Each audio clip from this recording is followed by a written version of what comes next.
My name is Alice, originally from Uganda. I've lived in Australia for 20 years. I came here in 1994.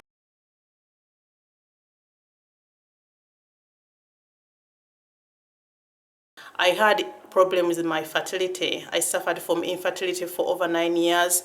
I struggled with having babies. I tried fertility treatments, and every time I would conceive, I would lose the babies. In total, I lost 9 babies.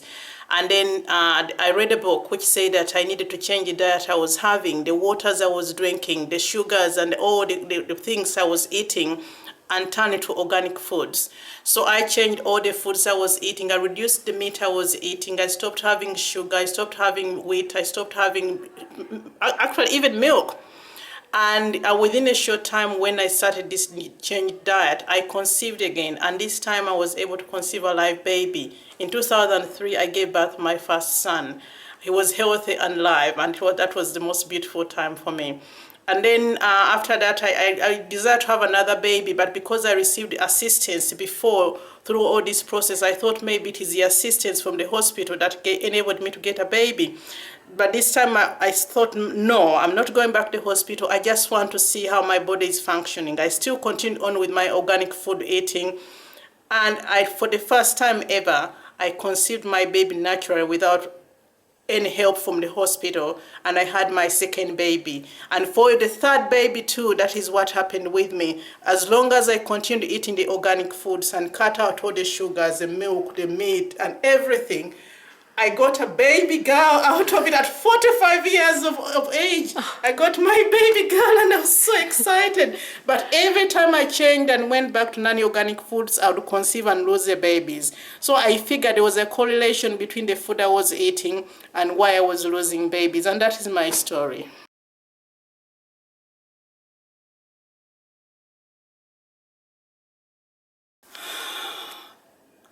I lost my dad in 2013. He was 78. But before that, he had rang me in 2009 and told me, daughter, I think the chemicals I have been using for my crops, the cotton crops that I'm growing, are making me sick. And he told me that a number of people in the village from Uganda where he lived had died, and they had very complicated health issues. At that time, my father rang me and he said he had a kidney failure problems, he had liver failure problems, and the way they described his health was really, really so bad. And they tried everything. He developed diabetes. Our family has never had diabetes before. And so when my father died, I thought, oh no, I have to do something for the people in the village. At that time I was studying social work, and I thought social work was not enough to help me, equip me with the knowledge I needed to help my dad. So recently, I just enrolled to study public health, because in our village right now, the health of the people has changed. My mom has diabetes, my sister has diabetes, people that have cancers, which things we never used to hear of. And I was wondering what is the connection, until I attended Dr. Vandana Shiva's seminar. That's when I realized there is a connection between the foods they are growing, the chemicals they are using, to their health. And for me, it spurred me on to want to do something. And that's why I'm hoping that I can go back there and do something to help my people who are dying. Even just this evening, my sister rang me and said, you know what, I've developed lesions, and now they're saying I can't even eat because she doesn't think she's going to live. And all it's because they started growing these crops and using the chemicals in them.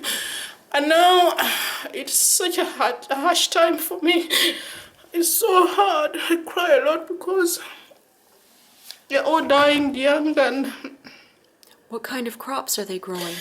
Cotton and corn, you know. All Is it GMO? I think it's GMO because they have to use all the Roundups. And my dad showed me these are the things, but they are using them with bare hands, and they are not even taught how to use them effectively. And sometimes the gardens are so far away from the homes, so they are touching themselves. They are eating foods before they wash their hands properly, and they are ingesting, I think most of the time they are ingesting these things live, you know. And now what is happening in my village, the grounds are depleted of nutrients.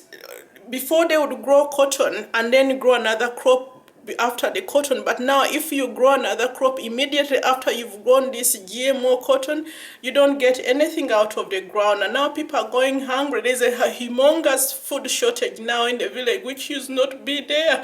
And so you hear every food you throw out, you think, oh, someone is going hungry. I wish I was there to feed them. But what do? You know, it is a huge problem. We used never to have food shortages at all, you know, but now they can no longer sustain themselves with the food they're growing in the gardens anymore, because there's nothing there. And unless they continue on with these chemicals, depleting and spraying, they don't even get enough of what they are growing. And it is such a painful experience to go through and to realize it is happening every day. So I'm thinking that my sister's illness is related to this corn and cotton which we had to grow in order to live, just to subsist. So it's just, I'm sorry.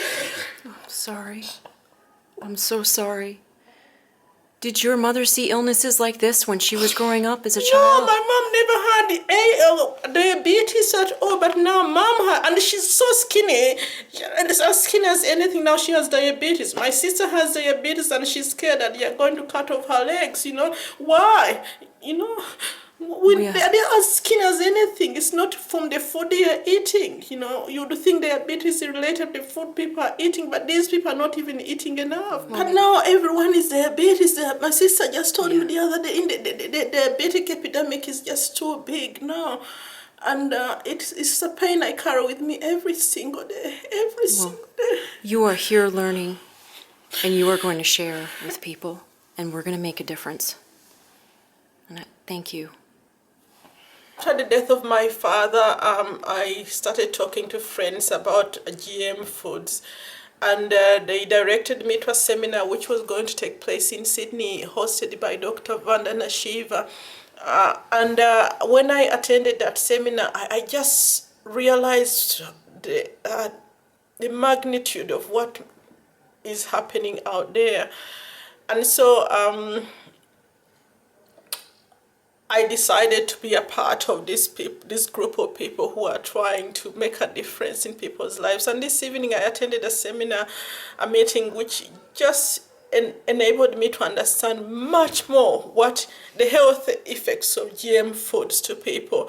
And now I'm going away thinking, maybe my son, that is why what is happening to him, because I have a son who we are worried about right now, you know, but it's because he eats a lot of bread all the time, and all he wants is pasta and bread. But now I make a connection between his behavior, his aggressiveness, with what he's eating, you know, because since I stopped having organic foods, now I can see the correlation between how my son's growth and development and his behavior has been impacted as a result.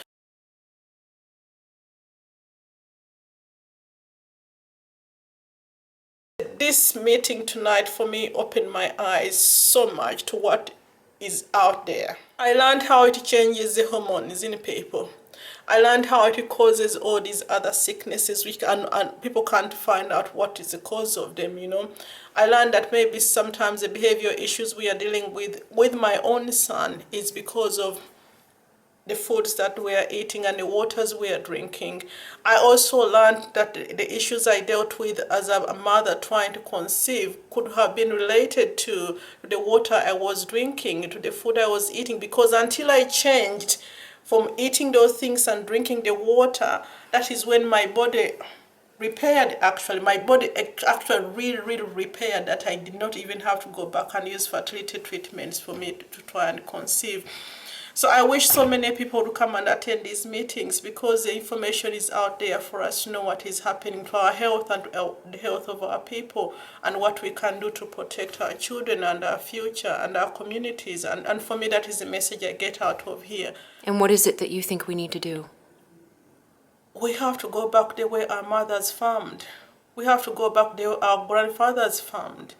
We can no longer, I don't think that it is... right now, I do not really think it is important for us to keep growing the crops we buy. We need to cultivate our own organic seeds. so people can grow the organic foods. We need to stop, especially in poor countries where people are not well taught how to use these chemicals. We need to stop them to even having those chemicals around them. Because they are going into the water systems, they are going into their food systems, they are going into their bodies, and they are really causing so much damage to their health. And with poverty and poor nutrition and poor governments, I mean, whole communities are disappearing. Right now, there are no more older people in our village as a result, because they are trying to subsist and they want more yields for their crops, and they think the more they spray the crops with the Roundup they are given, the more yield they'll get. But the opposite is what is happening. They are not yielding as much as they would want to yield from out of those crops and fields that they have. And this is in Uganda? That is in Uganda. And you're seeing this in other areas in Africa?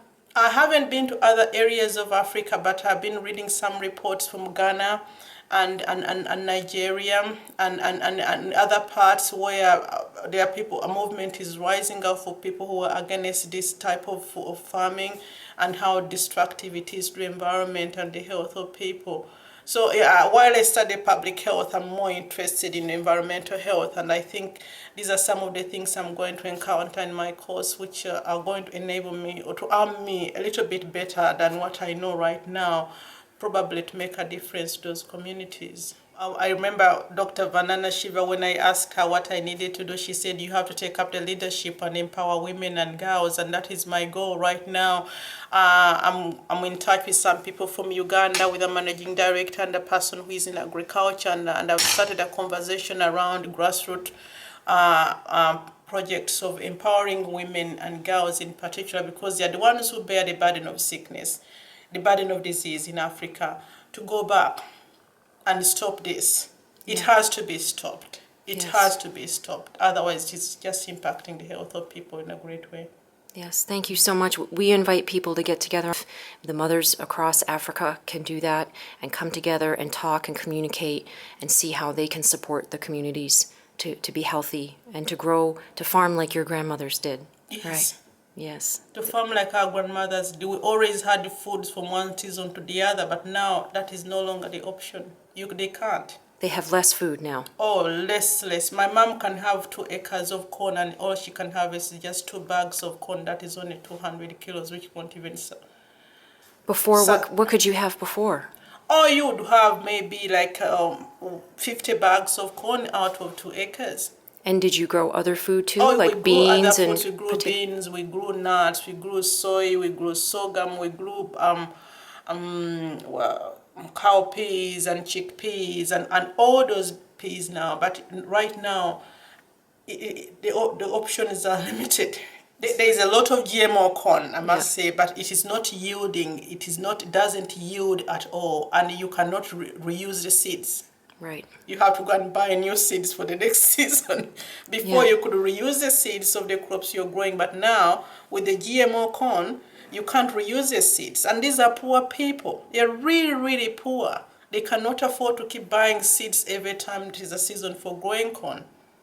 It is very hard for them, and that is causing the increased shortage of food in Africa. Because now people like my mom, who never had food shortages, are also experiencing it.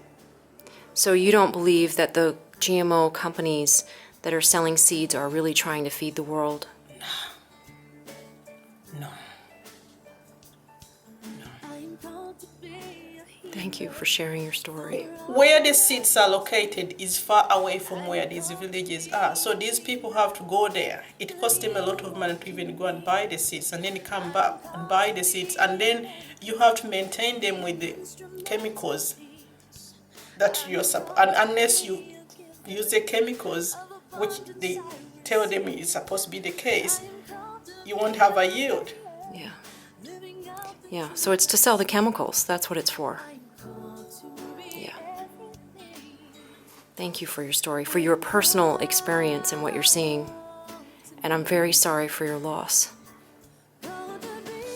And we're going to work together to help other people, prevent loss with other people.